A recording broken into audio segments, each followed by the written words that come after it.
Welcome back to Explain America. This is your host, Kyle Becker. Well, former Speaker Nancy Pelosi, she has finally snapped. No, it's not because she had a liquid lunch and she was boozing it up. No, she was quite intoxicated with her power lust this weekend at the No Kings rally, and she lost it right in front of the crowd. People couldn't believe what they were seeing because this is one of the most absurd things I've ever seen from a sitting member of Congress. But before we get into this story, please like, share, and comment at Explain America.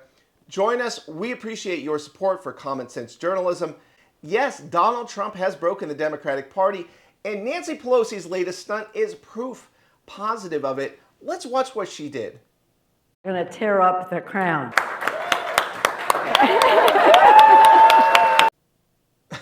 Okay, well, snapping dollar store crowns to try to prove that Donald Trump is a king is about the silliest thing I've seen. This isn't a kindergarten play. We don't need your theatrics.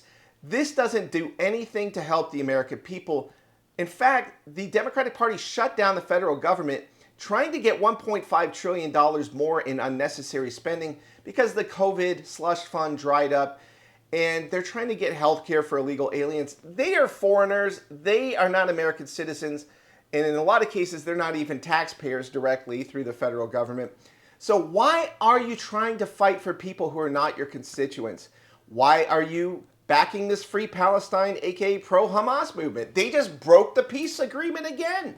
So why do you keep backing this? Standing up for criminal aliens, backing up criminals in cities that are run by Democrats across the country.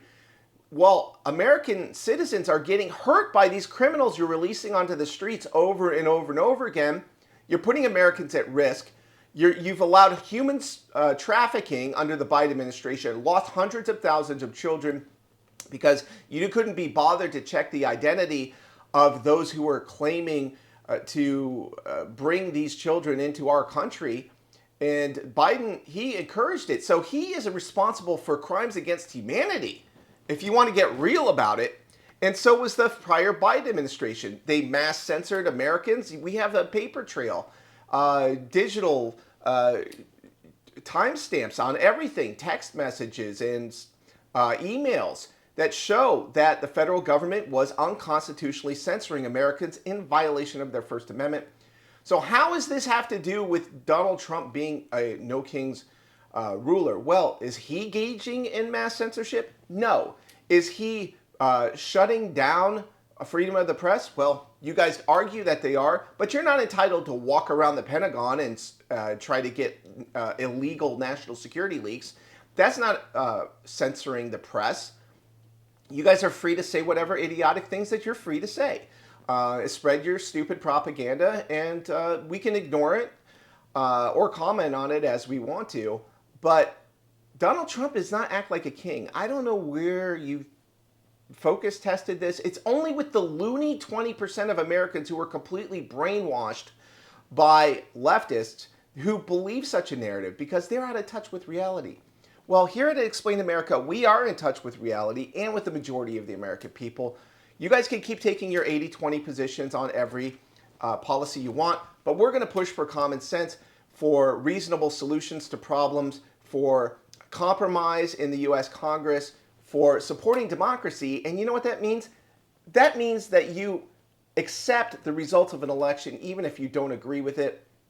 Donald Trump was elected overwhelmingly, and you have to accept that. And you can have all these peaceful protests you want. You better hope that there's no political violence there, because we know that George Soros is funding them and they're astroturfed. And if there's political violence, well, Antifa, they're a domestic terror organization now. You guys can get nailed to the wall, and that means criminal charges in a court of law and the book getting thrown at you. So be careful out there. You guys might want to be smartasses and try to push this stochastic terrorism and call Donald Trump a king and a fascist and all of these other things. But the Trump administration, they are right to scrutinize this kind of language because it could be incitement to political violence, and we have no place for that in this country. We need peace, prosperity, security, the rule of law. You know, that's what sensible Americans stand for, and that's what we're going to support at the Explain America. So weigh in with your own thoughts. We always appreciate hearing from you.